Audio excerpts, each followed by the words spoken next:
बाटो पनि यस्तै छ।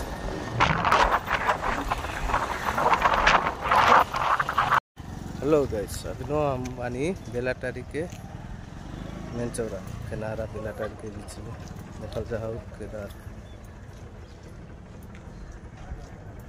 बेलाटारी किनारा संगतिया देख ला रोड यहाँ रिबन गिल बा यहाँ रईसे बा देख ला सब जना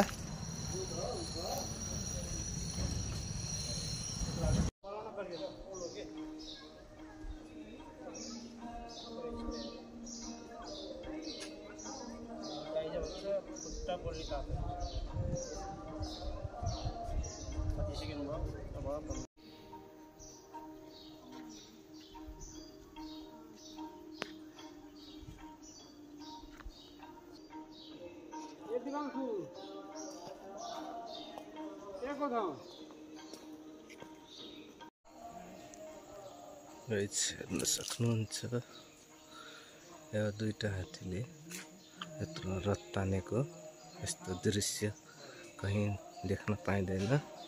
यो हाम्रै नेपालमा देख्न पाइन्छ। हेर्नुस् रथको पाङ्ग्रा दुईतिरै छ।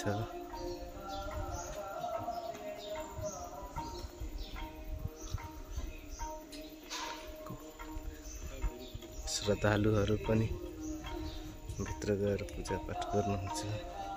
यो हेर्न सक्नुहुन्छ।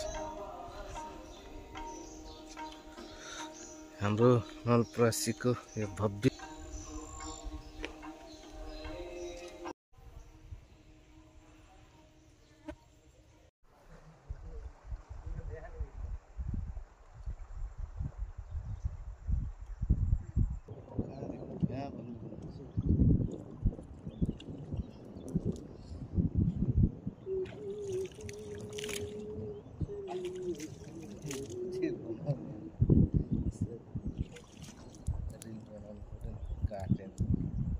काटेको त्यो रिल बनाउनु पर्यो।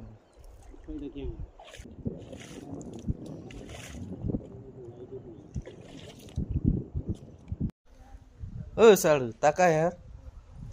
हाँ जिया जिया साडू जिया जिया। हेलो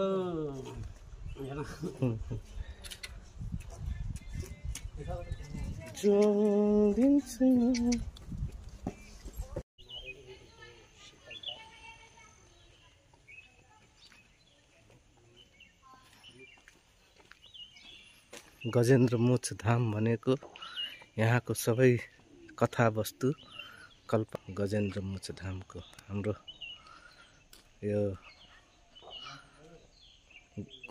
गजराज जानुभएको थियो पानीमा। त्यतिखेर यो गोहीले टोदा कृष्ण भगवानले बचाउनु भएको यही हो के। यसको मेन कथा हाम्रो पुराणमा विष्णु पुराणमा पनि सुन्न पाइन्छ। यो नारायणीको तीरमा हेर्न सक्नुहुन्छ। यो नारायणी हो जुन यता तपाईको नारायणघाटबाट आउँछ। यो नारायणी 9वटा नदी मिलेर भनेको र उता गएर 3टा हुन्छ। त्रिवेणी धाम भनिन्छ। यहाँ टुरिस्टहरू पनि राम्रै आउनुहुन्छ इन्डियाबाट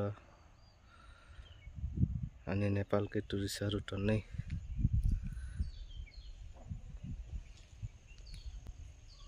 गजेन्द्र मोक्ष धामको दर्शन गर्न आउनुहुन्छ।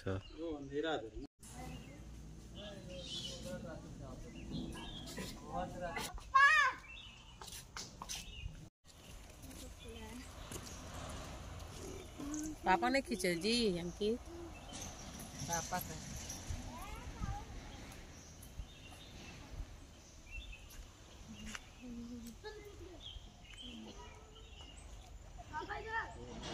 हाम्रो विनय त्रिवेणी गाउँपालिकाको गजेन्द्र मोक्ष धामको यो हेर्नु नारायणीको तीरमा यो नारायणी नदी हो।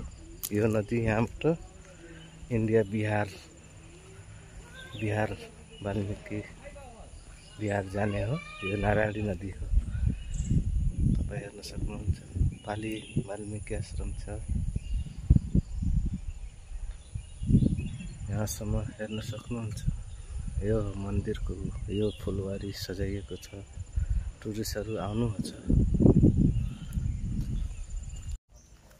गाइस, हामी गजेन्द्र मोक्ष धाममा आइसकेका छौँ र यो तपाईँ हेर्न सक्नुहुन्छ। त्यहाँ मेन गेट हो र यो यहाँ टुरिस्टहरू त्यत्तिकै आएको हुन्छ। त्यहाँ महल हो, हेर्नुहोस्।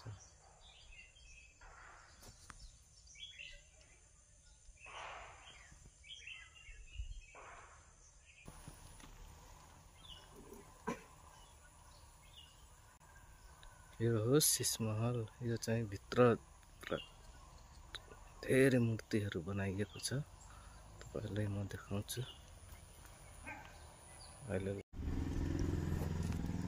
हामी प्रवेश गरिसकेका छौँ।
बस पार चाहिँ छैन।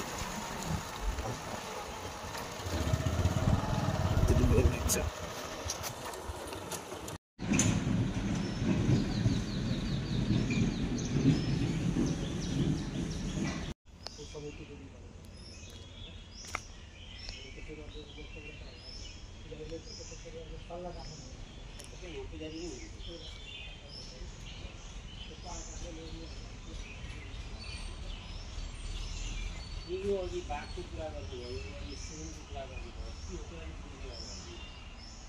सिंहको कुरा भन्दा चाहिँ भक्तको है, यहाँ खाना त बाबा आउँछ सानो है, भाइ बाबा